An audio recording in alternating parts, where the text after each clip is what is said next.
Hi, everybody. My name is Clint Stevenson. I'm here at NC State University in the Department of Food Bioprocessing and Nutrition Sciences. I've been wanting to do this webinar for several months now.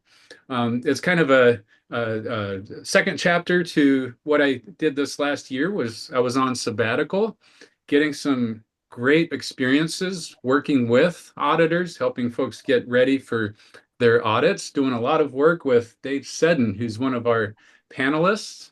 And I came back to the university afterwards and identified, why don't we have a webinar to help people learn and get through the fear, the obstacles, and answer some questions for what does it mean to go up for a third-party audit? Because I had a lot of those questions as I went into my sabbatical. The objectives of this webinar is to learn the auditing process. What are the various steps for going through the preparation stages? And then after you successfully pass your audit, what do you do next? What's the value of an audit? There are costs associated. So what is the return on investment? And then we're going to share tips on just how do you go about this process. So the format for the webinar is I'm going to present some slides after we introduce our panelists. I have, I think, 15 slides that kind of clarify a bunch of the frequently asked questions. And these slides were a collaborative effort with all of us panelists. So that might take 15 minutes and then maybe 20. And then afterwards, I've crafted some specifically designed questions for each of our panelists because we have some who recently went through the process of getting audited. We have some who do food safety audits for various certification bodies. And we have some who also provide consulting. So once I'm finished asking my questions to get the juices flowing, we want to open it up to the audience. And we really invite you to bring any questions. No question is a dumb question. We want to iron out all the wrinkles today. So before I ask the panelists to introduce themselves, I want to encourage the attendees, Bryson, Heather, and Katie. If you would like, it would be fantastic if you would put in the chat and introduce yourselves. Where are you from? Where are you? Who do you work for? And what are your interests in auditing? So why don't we go ahead and do introductions, beginning with Lynette, and let's just go in the same sequence we see on the slide here. Lynette, would you like to go? Yeah, happy to. Thanks, Clint. My name is Lynette Johnston. I'm an assistant professor and food safety extension specialist here at NC State University in the Department of Food, Bioprocessing, and Nutrition Sciences. The majority of the time that I spend in my program is working with our food industry across the state and actually across the nation.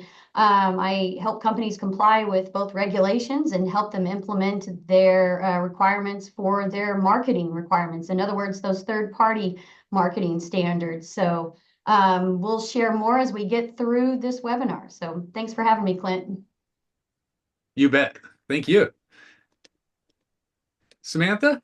It looks like I'm next. My name's Samantha Genke. I own part of BoxCarr Handmade Cheese with my family, and I have been making cheese professionally for over 20 years. With BoxCarr, this will be the 10th year, which is wild. I have been successfully passing audits at BoxCarr for 10 years now. And I'm primarily a cheesemaker, production manager, facility manager kind of situation. I've worked at other dairies in North Carolina, including my next Carrie Brad's facility and Chapel Hill Creamery. Glad to have you, Samantha. Thank you so much. Carrie? Hi, I'm Carrie Bratz. My husband and I own Goat Lady Dairy. I started my cheese career in 1996. So I've been making cheese at Goat Lady for 29 years. We had the opportunity to buy the dairy in 2016. So that's what we did. We have been having, well, we had the basic audits for years for Whole Foods, and then we had to do the intermediate. So we'll be on our fourth intermediate audit with this next year. The first one was very tricky. I won't lie, I was probably in tears by the end of it because I was not prepared. But the next year I got prepared and it's been easier every year. So that's it. That's fantastic, Carrie. You have a great program as well. Thank you. Alex? Hey everyone, I'm from the Center for Dairy Research in Madison, Wisconsin. I'm the Food Safety and Quality Coordinator, so I do a lot of different things. Just a little bit, part of my job is actually doing auditing, but I'm also a consultant. I also help run the food safety systems here at the Center for Dairy Research. So I actually just changed out of my whites. I help out with guidances. I do all sorts of things, and I've been on both sides of the table. So I definitely I was part of I've been audited under GFSI auditing schemes like SQF, which Clint's going to talk about a little bit later. But I also have an approved audit through Whole Foods, and it's kind of like an intermediary audit. So it's look forward to hearing what we all have to talk about today. Love this stuff. Excellent, Alex. That's why we have you here. Thank you. Dave? Yeah, pretty tough to follow. A lot of great, experienced people. But I'm going to do my best. Dave Seddon. I work with a company called Food Ready. Currently today, a co-owner. We do software applications, but we also work with people to ensure that their food safety programs and they become audit ready. I started back in '92 when I was working with the University of Vermont's dairy program and helping to do micro testing for state level, a whole bunch of things at state level, farms to dairy products. Do a lot of consulting work, do a lot of auditing work, and cover a lot of different industries from small to big ones. We work a lot with GMP programs, GFSI programs, and pretty much anything to meet the PMO standards as well. So. Very good. Thanks, Dave. I can't thank you enough for providing me the opportunity and all the experiences, but especially the mentoring while I was doing sabbatical with you. I call Dave the maestro. All right. Well, you're easy to work with. excellent. I try. And again, Bryson, Heather, and Katie, we invite you to introduce yourselves in the chat. I don't believe your mics will work the way we have this formatted, but we're hoping the chat will. So I'm just going to present these slides and ask my colleagues to chip in and add to and correct me when I'm wrong. So the first one is just talking about the rise of third-party audits. We see this as an increasing requirement that customers are wanting to see a certificate of passing some sort of third-party audit. And they're doing that to gain trust. They want an extra person in your facility once a year at least to just get eyes on your processes. And a lot of these are driven by global standards such as the Global Food Safety Initiative. That's an umbrella term that encompasses many different certification schemes such as SQF, which you've heard before, Safe Quality Foods Institute. And we call it GFSI, and they have a great website with lots of good resources. And it can serve as a competitive differentiator if your peer companies don't have the same type of third-party audit that you successfully pass that gives you a competitive advantage. But there are costs involved. Later on in this discussion, we'll talk about the return on investment. I've seen several quotes out there. It costs $15,000, $20,000 sometimes, depending on how much consulting you want to go for. You're going to be buying new materials, maybe an ATP instrument or some protein residue swabs if you're not using those already. But I think Carrie and Samantha would agree it's probably mostly time, though, because this is a major time commitment to build standard operating procedures and the record keeping that goes with this, and to train employees and do continuous internal auditing throughout the year. But once you're all set and done and you've passed your first audit and you're maintaining that program, the idea is you do see that return on investment. I don't know. I'm going to ask that question to Carrie and Samantha as we get into this.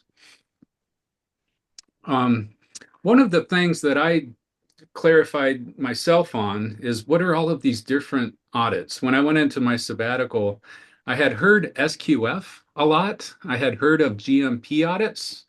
And I think most people by default think SQF because that's the most common one that you hear. And that is sort of the gold standard here in the US, more or less. But for smaller and medium-sized companies, what I've learned is the basic audits are probably the best place to start because they focus on the fundamentals of food safety practices. What are those? It's having effective prerequisite programs, which we'll talk about, pest control, equipment design, cleaning and sanitation. And most of the supplier assurance basic audits will focus on your food safety plan and its implementation. As we work up from there, we have intermediate audits. Carrie mentioned the GFSI Global Markets audit. She and Samantha successfully passed that audit. You can start out with the basic one and then move up to the intermediate. And once you're there, you can move up to the GFSI benchmarked audits, such as SQF. But as you work your way up here, there's going to be a lot more systems to maintain. So here's a visual to elaborate on that. The way I think about it is you can start off with the food safety assessment. It's not necessarily an audit that equips you with a certification that you can print out and hang on your wall as a proud accomplishment, but it's a great place to start to do a gap assessment. A lot of these will be focused on a systematic analysis based on a checklist of all the things that you want an assessment on. And I have approximate costs for each of these, which you'll see. So for this one, maybe 1 or 2,000, depending on how deep you want to get into it. That's just an approximate value.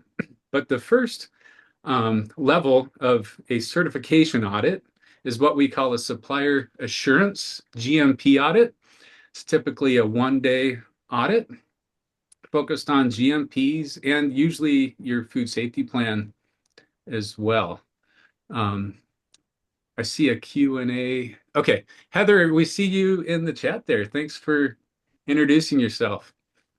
Going back to these supplier assurance audits, usually they're $3,000 give or take. So we're thinking about the return on investment now. And then we move up from there to these GFSI global markets audits that require, I think they require 25 to 50% more, depending on your situation, than what the supplier assurance audits cost. These are also usually a 1-day audit. The cost is approximately the same. Dave and Alex can correct me if I'm wrong. And then from there, we move up to these GFSI audits. You've heard of SQF before. There's the British Retail Consortium and several others. And these can be 2 or 3-day audits, depending on how big your facility is. So the cost goes up from there. Anyone have anything to add or correct on this slide? Clint, I just was going to comment, as you move up the ladder, you're going to be also going up against what's called benchmarking. Those GFSI standards are considered benchmarked. It's a terminology used in industry to say that there's a set of standards that are out there that will be utilized as the foundation for that audit schema or the information you find in an audit structure. Good one. Thanks, Dave. Yeah, that's an important note. Anything else? I guess, a lot of times we start going in this direction because you're like, hey, I'm growing my business. I want to get into more outlets, right? Definitely start small first because there's several people that want to, hey, let's go SQF right away. And it is super painful. Can it be done? Yes, but it's very painful. So save yourself some heartache and use these stepping stones. That's right. And the time for implementation will be quicker too, right? You can get on first base quicker than you can get to home base. And the situation, and we've seen cases where people start going for SQF and then fall back to something else, and it's just as successful. Good one, Alex. Thanks, Dave.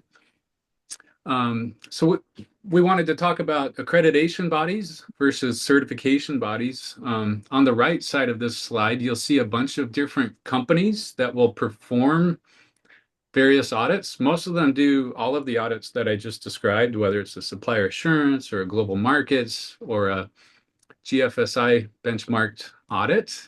Depending on how many auditors they have, they should be able to do your facility.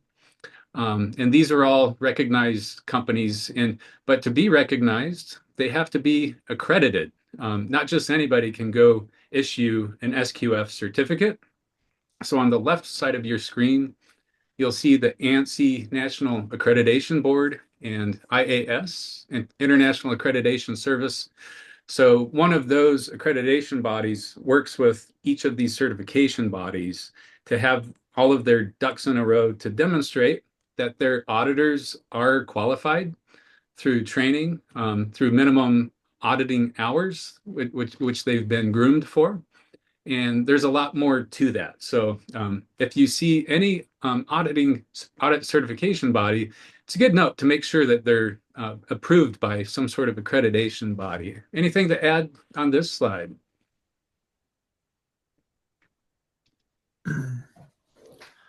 I've got a couple of notes, and obviously, it's very important to make sure that the audit that you're having is done by a certification body that is accredited.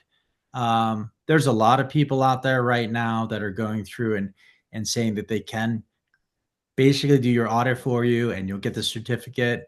Buyers will not want to see that.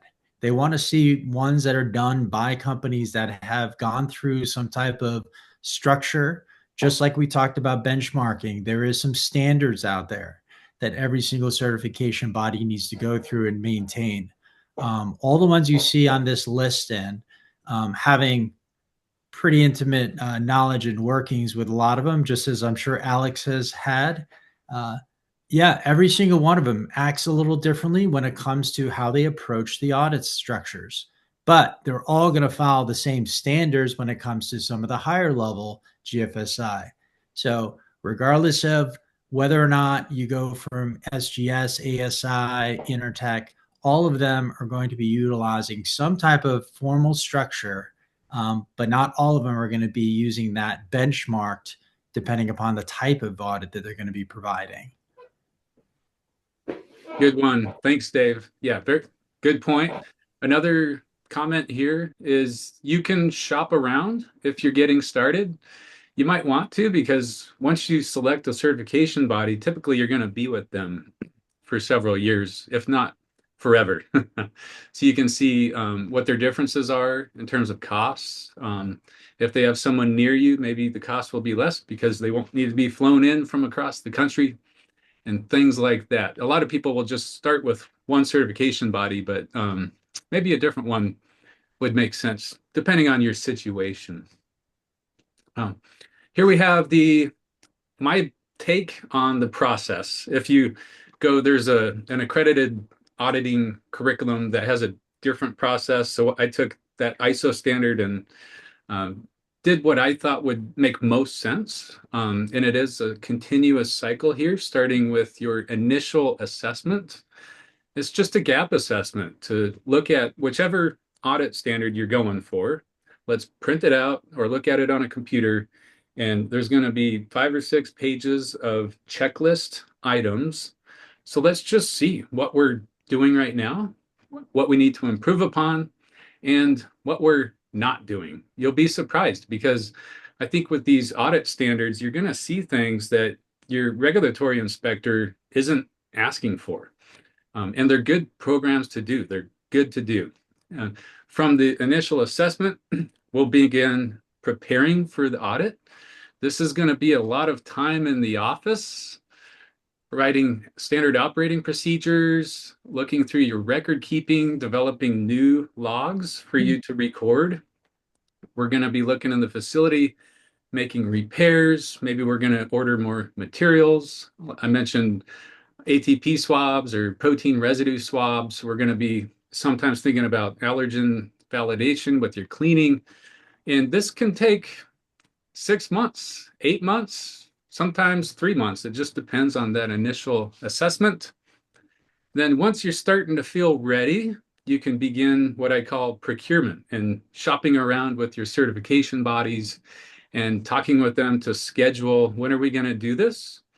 And typically, you want to have about 30 to 60 days of records for once you finally implemented your updated system.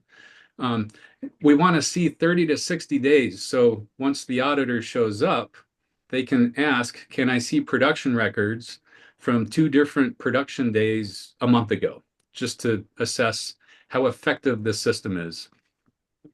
From there, you'll finally have your on-site audit. Step 4 might be 1 or 2 days or 2 or 3 days, depending on which program you go with. It usually starts at 8 in the morning and ends at 5 with a lunch break in between. It's a very busy day. From there, almost everybody gets some sort of non-conformance in their audit, and it might be a 2-point deduction here and a 2-point deduction there. So you'll work with your corrective actions and preventive actions logs to correct whatever was observed. And typically you have about a month to do that. And once you've done that and it's gone through the technical review committee with the certification body, you will get your certificate to hang on the wall, get a nice frame to put it in, and have a party, pat yourself on the back. But we're not done yet, because this is just the beginning. Throughout the year, as you prepare for the next audit, which is usually 12 months later, give or take. The first couple are going to be scheduled.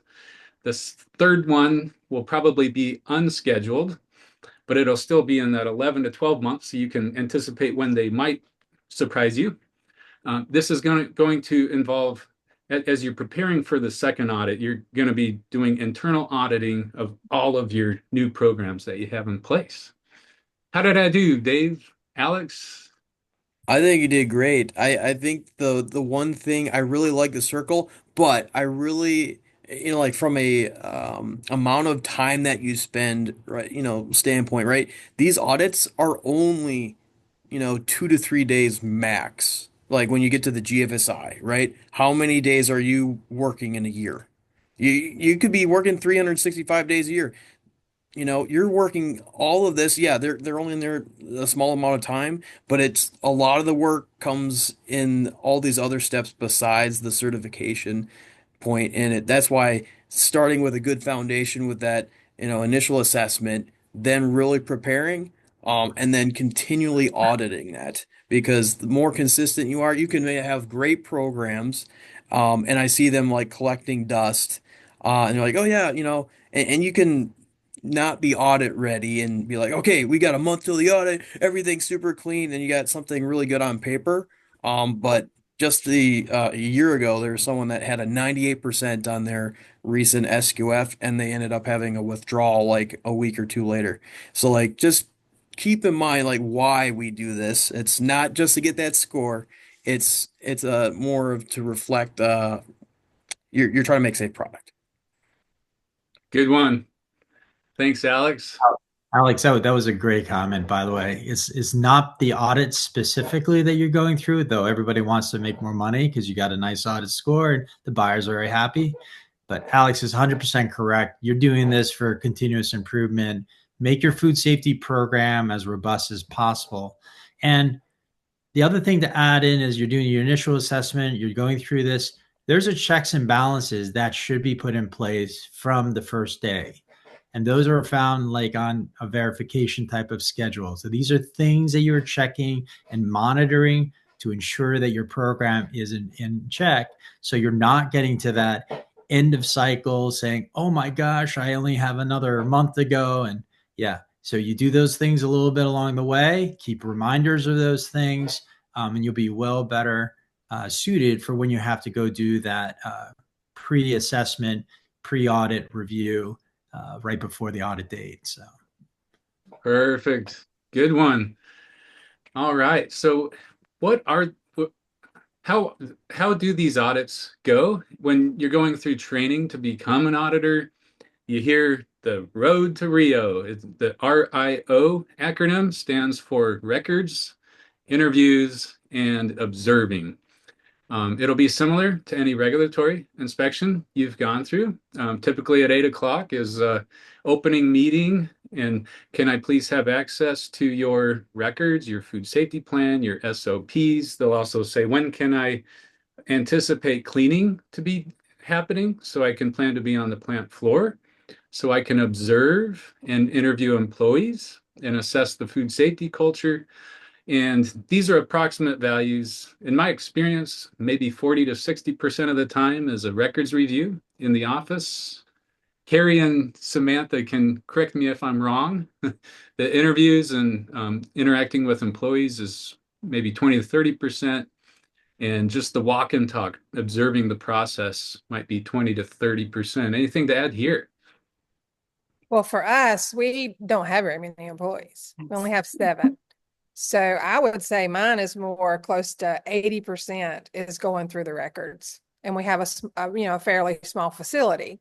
It's like 6,000 square feet of the actual creamery part. So it doesn't take a really long time to go through that stuff.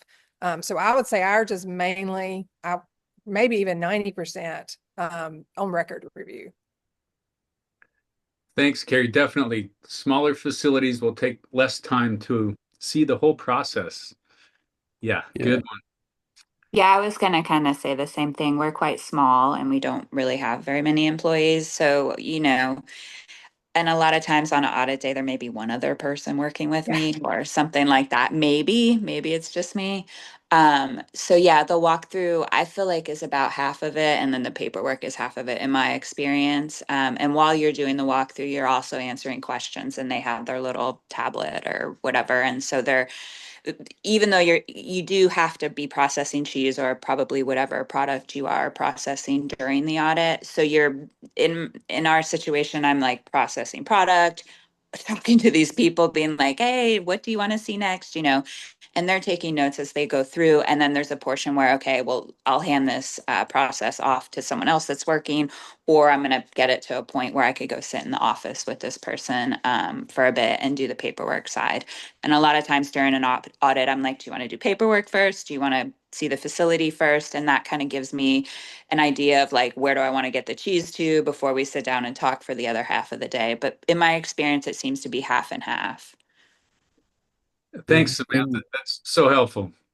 And I really like it. We've got several cheesemakers here talking about their experience, right? Because like every auditor is different, and some of the qualms that we've had, even like with regulatory, right? It's like, oh, you're focused too much on the paperwork. What about reality, right? And definitely, it's got to be a balance of both of those worlds, and that's going to differ based on the location, right? It's like, well, am I going to stare at the same 50 square feet? Like there's not much going on. It is pretty small. What do you want to see? But the big picture is right. Do what you say and say what you do. And if the auditor, that's a good auditor, will look at what your program says and then test it out in reality and see if your employees actually know, hey, where do you get that procedure, or what's the actual procedure? Tell me how you do it. And that's a great segue, Alex, to this slide. I call it documentation dominance. Do what you say and prove it. We're going to have a lot of SOPs, standard operating procedures, that say what you do, and then you're going to have the logs of implementing all of those. We also have food safety plans documented and signed off on, verified. We're going to have traceability exercises, usually once or twice a year, food defense plans. There's going to be a requirement to have an organizational chart and food safety written into job descriptions. So this is where we talked about the time earlier. This can be a major time commitment. Yes. As we're doing that, we're wanting to make sure our facility is top notch, doing a gap assessment, doing an internal audit, looking at sanitation programs, all of your prerequisite programs. If you count all of the FDA good manufacturing practices, I counted 52 of them. And it depends on how you count them, but we're going to be looking at all of those prerequisite programs like maintenance, preventive maintenance, chemical control, allergen control, building design. The list goes on and on.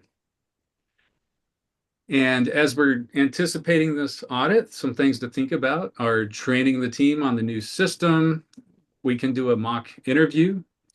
And I was just visiting a facility this morning, and we were talking about the language barrier with some of the employees, things to think about, having a translator there, and preparing them to be confident in their responses.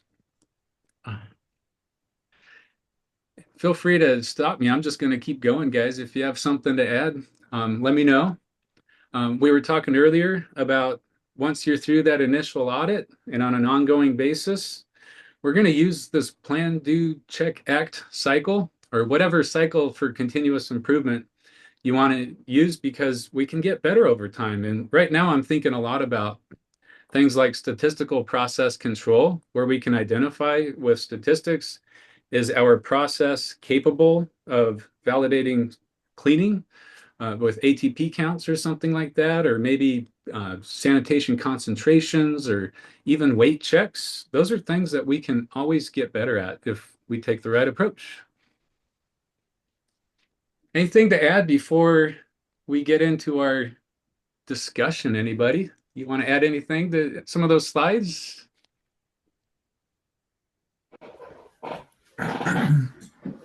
All right. So, David? Can you go back a couple slides for a second? One more. Yeah, that one right there. So, yep, start right there. So I think that there is a lot of information that is going to be requested from obviously the auditors and inspectors. So let's be frank about this. So first and foremost, if you're going to get an audit, you have to make sure that your site is ready for inspection, and that's regulatory inspection. So one of the paramounts for any of the audit programs and schemas is the fact that you meet those regulatory requirements first and foremost. So if you're not meeting some of those are great questions to sort of reach out to Extension, Clint, Lynette, and obviously folks at Wisconsin and stuff even. It doesn't matter. You don't have to be in the same state. You can talk to other extension programs. So don't feel as though you're just limited just to the great people in North Carolina, but there are other ones out there as well. Second point is the fact that these are all prerequisite programs and foundations of your food safety program. So we talk about audits, but they're actually things that you need to have regardless. And you are underneath FDA when it comes to the dairy industry for making cheese products. So you have a lot of other requirements to be thinking about. Food defense, thinking about recalls, how are you going to handle those?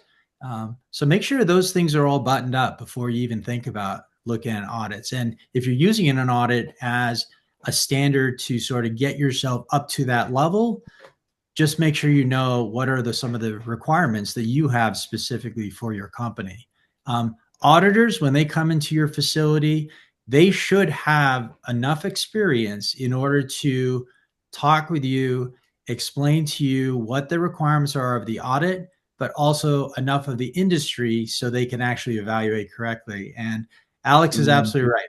Yeah. If you don't have a very large facility, they could be spending a lot of time just looking around, looking for something. So make sure that you also have a good plan in place to show them realistically what the place looks like and give them all the information that you can right away. Yeah. And I everything you said was awesome. I think the only thing I would even add is like, so several times, you can be, you make the document once, right? Hey, I have all these procedures. Even at like the benchmark of like GFSI, a lot of them expect you to review those procedures once a year. And a lot of times, we get, if you're a small plant, you're like, I don't have time. Like I might have 100 procedures, like how can I actually go through that, and do a good job? Well, the big thing is you should always be looking from the continuous improvement mindset. What are the things that are affecting food safety? And then tackle that one bit at a time. Because actually, just the other day, I got a call. They're like, "Hey, I've passed all my audits before, like for 18 years, um, and all of a sudden, I got like a major for this one thing. No one else, none of the other auditors called it. That's not fair." I'm like, every auditor is different, and sometimes we're not perfect people. Everyone's going to look at it different. So Amen to always that, be, Alex. yeah, always have the continuous improvement mindset, because if you're happy with that 98%, 99%, I've seen a lot of high scores lately, and then I come in, I'm like, I would, I would look at that continuous improvement. Always can get better. Good one. I like it. All right. We've got about 20 minutes left, which is great. At the beginning, I said we're going to have a lively discussion. I have these questions to get us started, but I want to invite our panelists to type in your questions. If you type in a question, we're going to prioritize it. We'll take your question first. And thank you, by the way, for introducing yourselves. It looks like we have a diverse group ranging from someone who's getting into this for the first time, perhaps, to someone who amazingly got their facility up to SQF certification. So that's fantastic. Good job. All right, Samantha, Carrie, you ready? I want to start with Sure. you as cheesemakers, dairy producers who have recently and ongoingly successfully passed your audits. And I'll let you two duke it out. Who wants to take these first? But the first one is cost versus benefit. How valuable has certification been to your business? You want me to go first, Sam? Do it. All Yeah. right. So for us, we are about 80% distribution, 15% wholesale, and only 5% retail. We do not go to farmers markets, and most of our product is picked up directly from us on a big truck from a distributor. I don't know of any of the big distributors that do not require the intermediate, at least the intermediate level audit. So for us, we couldn't be here without it. We started back with the basic audits for Whole Foods that we would literally have an hour audit, hour and a half. That's all they were allotted. And then when I did this first one for intermediate and they were here 8 hours, I was like, it was terrible, because my thing was, and our big slogan here at the dairy is, but did you document it? Because we had everything we needed. We were already doing the things, but we didn't have it documented. So that, for me, it's essential in our business. Yeah, I agree with a lot of what Carrie's saying about did you Yeah. sign up on that? Yeah. Yeah, we definitely have procedures in place that we did. I'm like, of course, I'm here, I'm doing it, Yeah. but it was just like those logs, aside from our daily logs, where it's just like, well, of course I do it. Here's the paper of me doing it. But even just things as little as the signature, right? Like, oh, here's my paper, here's all the numbers. I have to actually sign this paper with a pen, like weird little things like that that you don't quite expect. But for our business, we do go to farmers markets. We do a lot of business direct wholesale. So the amount of cheese that we sell to a distributor is a lot, a lot less than what Carrie sells to a distributor. But our biggest distributor is GFI, Good Gourmet Foods International, and they distribute to places like Whole Foods and Wegmans. So those are kind of our big, like, national companies that we sell to, and they require these audits, which is why we do them. Um, so yeah, I think for us, we got a grant to help us with doing this. We hired Clint to help us get audit ready. And that was really helpful in kind of absorbing some of that cost. It was still, after that, it was time and energy putting into passing the audit, but we were able to get a grant to kind of get help to get audit ready. Without that, it would have been even more of an investment getting ready. So I think if you were small enough and you're just selling to a farmer's market, that's one thing. I wouldn't, do your normal USDA, FDA state audits. But if you do want to sell to a distributor, if you do want to sell to Whole Foods or any of these larger grocery store chains, you definitely do need these audits nowadays to be doing business with them. And so I guess it's sort of a lot of people now are assessing, like, should I go to a model of more just like regional? Do I have enough business where I live to do that? to do farmers markets, or do I want to be a national like cheese distribution company? And like, kind of assessing if you're in a location where you can make a living just doing farmers markets and doing your own wholesale deliveries, So I think that's kind of like assessing for yourself if it's worth it or not. Excellent. Great discussion. And I cannot see the comments from our participants anymore for some reason. So will you guys help me monitor from those? Because if we get one, we'll answer that one first. How about we go to the next question, Carrie, Samantha, Okay. your audit So, preparation experience? okay, so when we bought the dairy, I inherited the food safety plan that they had. And we discovered it was not what we needed for the amount of business that we did. So we actually hired Food Ready. We did their software, and they helped me build the plan. It took about close to 8 months. We would meet an hour each week, and I would have like 4 or 5 hours minimum each week of things that I needed to do because we built it from the ground up. Like I said, we do the GFSI intermediate audit. And it took, and even now, like it took 7 or 8 months to build it, to have the auditor out to pass it. And then you start working on next year's audit the day after they leave. So it's continual every day. Every day you're doing something for your audit. And how did you go ahead, Samantha? No, I thought you were asking me the question. I was going to ask you to repeat it again. It's about your audit preparation experience from day one or wherever you were at. How did that go? Well, so we again had that grant and we're able to, we did a beginner's audit with NSF, and going from our USDA, FDA audits to that, and what Carrie referenced was like Whole Foods old audits were about a couple hours, depending on who the inspector was, how intense they were, or whatever. But there was a point when those audits were almost like a joke, and then they did Yeah. get a better Yeah, remember? Mhm. And then they got that better inspector. So for the last 3 or 4 years of those Whole Foods audits, he was tough. They were tough, but they were only a few hours because he was doing multiple audits in a day in the area.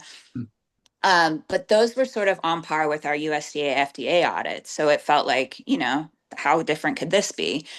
So we took the basic audit, and it was, I spent maybe 3 or 4 days, late nights, not sleeping when the babies were asleep, like preparing for it. I printed things out, I cut and pasted from our food safety plan, and I made this binder sort of according to what the layout was for what they wanted. So I had all the numbers on there. I thought I was doing good. And so that was what I thought it took to prepare for the basic audit. And then the basic audit came and it was brutal. Also, we accidentally signed up for an intermediate audit, which we didn't know. So I was prepared for a basic audit, and then who came was an intermediate audit. So that was also pretty hard. So this person, the auditor, is looking at my paperwork. It basically looks like a 11th grader did a book report on each subject. It was very organized. It was color coded. I had my records. Like the facility is pristine. It always is.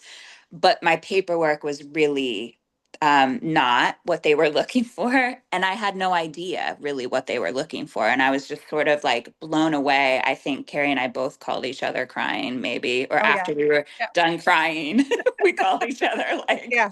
what was that? So after that, we got that small grant, we hired Clint. We came up with a plan, but it was almost a year, 8 months or so of weekly meetups with Clint and homework every week. So it was a lot. But now we're sorry, my daughter was calling me. Now we're able to like I think improve it in a less intense way. I think now that we've gotten to where we've passed an intermediate audit, it's more week, like on Fridays, I'll do all my paperwork for the week. Like, so it's more paperwork than I used to do before to keep up with it. But if I do everything on Fridays, it is a lot easier to kind of be ready for the next audit when it comes. That's great. And what I like seeing here is you two supporting each other. That's so great. And I think it's a great example of an opportunity for a resource. Yeah. If you can find someone in your network who can be a mentor or someone to cry on and share their experiences, which is what we're trying to support here with this webinar. That's so neat. What I'd like to do is turn it over to Dave and Alex for a question, and then you, Lynette, because I know you have some slides you wanted to share. Dave, Alex, I have two questions for you to pick from. We can combine them if you want. If someone's getting into this, what advice would you have for them? And what are the do's and don'ts? Oh boy. Rock, paper, scissors. You Oh man. I mean, yeah, so I guess I can go first, but let's just say I'd say be both hard on yourself and not hard on yourself at the same time. What I mean by that is, so like whenever you're starting a new business and you're going into this journey, this audit journey, it's difficult. There's a lot of time, as we've already heard thus far. It's a lot of time and effort. Um, and whenever it really starts with the front end when you're developing those programs and how you organize them. Because I joke, it's like the hardest part of the audit is actually finding what you put together. Um, uh, but obviously, you have to make those programs. Then you have to actually, when someone asks you for something, they might say it's a different, they might call it something slightly different. You're like, oh, wait, what did I? So have a good system. Some people have done it electronically. Some people are, proficient in the paper. Whatever you do, know exactly where things are, because if you can't get them in a timely fashion, like it doesn't look good. Um, but really make sure that you are internally auditing yourself and make sure that you're referencing the standard, because some people do an internal audit that's not even close to what the SQF standard or whatever auditing standard is. Sometimes I just go by the audit that I'm being audited by, and I say, oh, okay, we struggle here, and make sure that your employees are all on board. And the difference between training and comprehension is huge, because you could be like, yeah, I trained up. It looks beautiful on paper. And then you're like, hey, can you explain to me what the acronym GMPs are? And they'd be like, general, like, okay, they don't know. And then you kind of go down from there, like, okay, would hand washing, is that important? But definitely, don't be hard on yourself, but also be hard on yourself. Yeah, those are great comments, Alex. I think the first thing that I would ask a person if they tell me that they want to get an audit done is like, so what type of audit you are going to get? What did your buyer tell you? And I'll tell you right now, a lot of the buyers just want to get an audit done, but they're not sure exactly what they should get done. Other buyers are very controlled and they do have some requirements. And it's usually done by a risk level. What is the risk level of that product? And is it a branded product from the standpoint of, is it my name on it? So some of those things are very apparent in that decisionary process. There's also types of audits. There's process audits, there's production audits or product audits, but there's also systematic management audits, right? So the system audits are the ones we keep talking about, where they're looking at your whole food safety system. And those are things that are more prevalent today. So that'd be the first thing I would ask is, what type of audit you can actually do? The second thing is, what about the qualifications of yourself who's going through the audit process? So number one, learn what that audit is about. So understand what the structure is, get a copy of the audit, know what the auditor is going to be looking for. Knowing that helps you out a lot because you're not going to be sitting there twiddling your thumbs like, well, what are they going to ask? You know exactly what they're going to ask. You have it right in front of you. And second of all, if you don't have the qualifications to meet some of the basic requirements of maintaining a food safety system, go get it. Go take a course over at NC State or Wisconsin.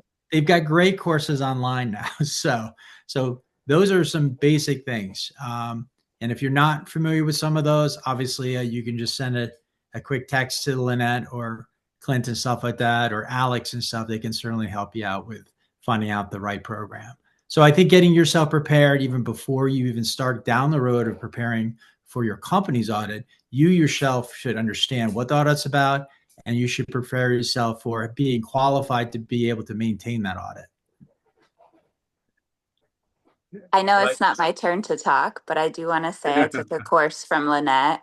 I'm like not a computer person and I'm tired, like I don't sleep enough, but Lynette is a wonderful teacher, especially presenting very possibly, in my opinion, boring information that you need to know. So if there are ever any courses that you see that are taught by Lynette, do it. It was a great course.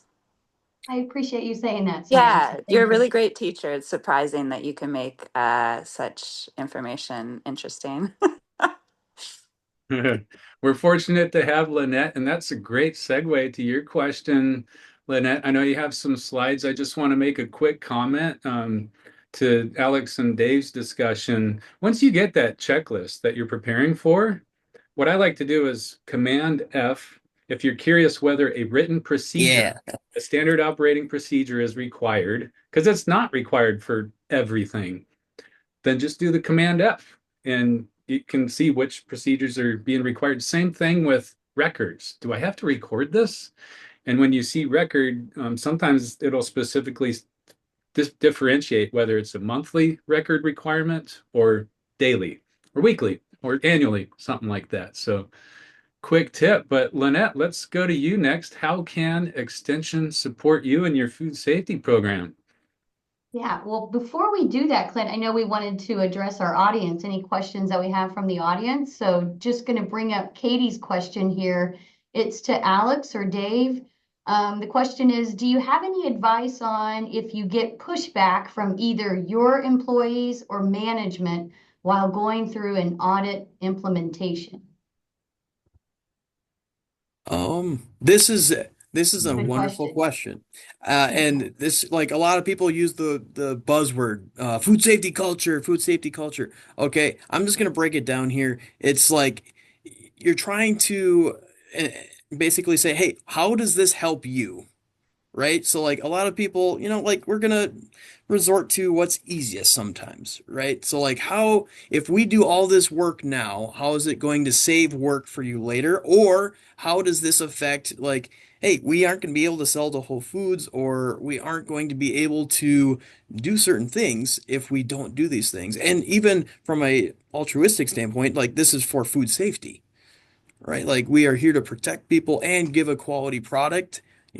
It's really hard to get, employees on board, but it kind of goes both ways. You have to say, hey, I care about, what your job entails, right? How do I make your job easier? And this is a requirement from a supplier. We need to comply. And this is going to be painful, but this is why. And I'm just going to add to that. So I agree with you 100%. Getting back to that food safety culture comment, it's about communication and it's about understanding what are the motivators potentially that are causing those barriers to happen and thinking about that. And that gets a little deep sometimes, but we're talking like the behavioral concepts. What is the knowledge base that they have about what needs to happen? Is there external things that are creating this issue that you're unaware of? And do you need to address just general attitude of some employees or even management? So, Right on. Right on. And I'm so glad to see these questions coming in. I can see them now. Let's go to the next one. Quick question, as I'm very new to all this, would you all suggest only have an audit done of your facility only if it is needed or requested? I'm a very small dairy, 300 square feet, farmers markets, a few wineries, 4-gallon pasteurizer. You guys see the question there? Who wants to take this one? Uh, Honestly, just I would say just do your, I'm guessing USDA, FDA audits. If you don't need to do one of these audits for Whole Foods or selling to a larger company, that's probably not what I'm supposed to say. But for 4-gallon pasteurizer, it's these audits are quite expensive, and they take a lot of time, a lot of your time. So I would say unless you plan to sell cheese like to a distributor or a larger company that requires it, a lot of times your USDA FDA audits are good and free. Samantha, you're absolutely right. There is no requirement for you to do any of these third-party audits, but everyone should be doing an internal audit regardless. And if you can go ahead and find a good model that works for you, something simple, something that actually hits all the major points, definitely addresses the regulatory requirements in that, then absolutely do something like that to even start with and see where you are. Yeah, and I'll add on top of that. So we have a 4-gallon pasteurizer here at CDR. We are not third party audited yet, but basically we want to go in that direction. And obviously it all comes back to the rate of return, but Dave's absolutely right. It comes down to, you can have someone come in for 2 days or 3 days or one day, but you are the ones that have to tell yourselves you have to comply. Because bottom line is, why do we do this? We ask why. We want to protect our consumer, and we want to make sure that we're giving them a product that they are going to delight in and want to come back. Great. I think that's a good segue for you, Lynette. Some resources that you can refer to. Let me pull up our presentation. Can you see my screen? I can. How can Oh, just extension swap your display, Clint. Okay, Thanks. you got it. There we go. How's that? Um, well, it didn't switch for some reason, but that's okay. We can see it though.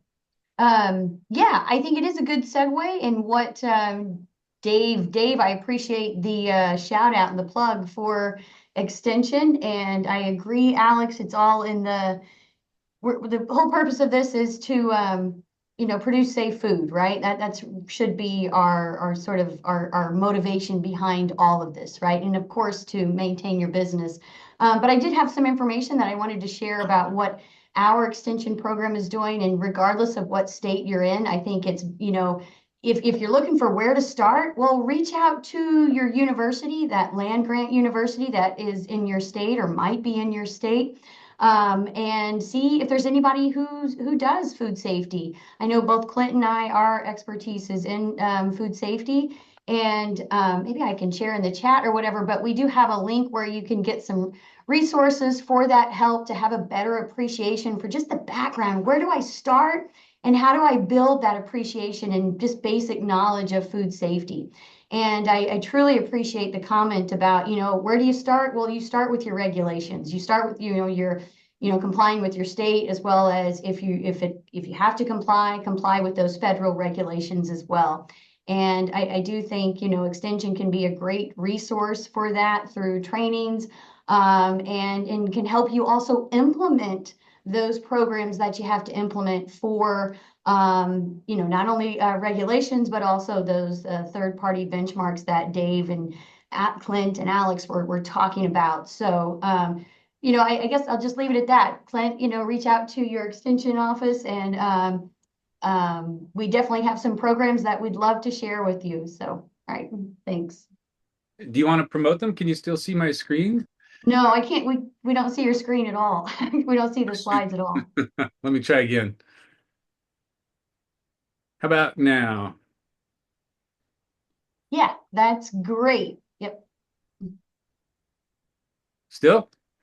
Yeah, that's perfect. Yeah, so we've got a program. The previous slide, you can just Google FBNS. If you're in North Carolina, you can just Google FBNS. There's a whole host of people, not just Clint and myself, who can help you better understand food science, food processing, food packaging, not only the dairy side of things, but also we get into seafood, and you can see meat specialists and thermal processing and so on. So encourage you to take a look at that link for FBNS. And then if you go to the next slide, just looking at some of the things that we're offering in our program. One, we're rolling out this frontline employee training where, Alex, you mentioned food safety culture. It's a buzzword, but it's also very important. And in our program, we like to say that it begins with your frontline employees. They've got to have an understanding and an appreciation for food safety. So we're rolling this out.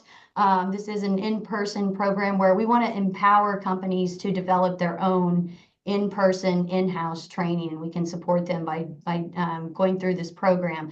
And then finally, check out any land grant university. Again, look for those food safety extension specialists. On the next slide, Clint, they're going to offer a lot of courses like you see here. One on the far right, the Preventive Controls for Human Food course. That's where I got to know Samantha. Thanks for the shout out there. But those cheese processors, ice cream processors, some dairy processors are not only thinking about the pasteurized milk ordinance, but they got to comply with preventive controls regulations. So there's a course for that. And then, of course, Clint and I have been on a project which Clint has spearheaded this sanitation controls practitioners program, where it's a hybrid opportunity where it's both online and we've got an in-person chance to meet each other on June 11th there, go through that online portion, and then it's followed up with that one-day sanitation workshop in person, and that one will be in Raleigh. And that's followed by an environmental monitoring workshop where we can get into the details of how to implement that environmental monitoring program that maybe your third-party audit is requiring you to perform. So, all right, that's all I have to say. So appreciate the time and the opportunity to deliver this. Excellent. Thanks, Lynette. And I want to put a plug in for a couple other dairy-specific food safety resources through the Innovation Center for U.S. Dairy. We have collaborated to develop two different courses. One is through the American Cheese Society. It's a member benefit called Food Safety Basics for Artisan Cheesemakers. There's 5 modules that walk you through food safety best practices. And a couple years later, we repurposed and customized that curriculum for ice cream makers. So it's specific to what are the hazards in ice cream versus cheese. But in a quick Google search, you can find a lot of food safety resources. So good stuff. Well, I think we're up on time.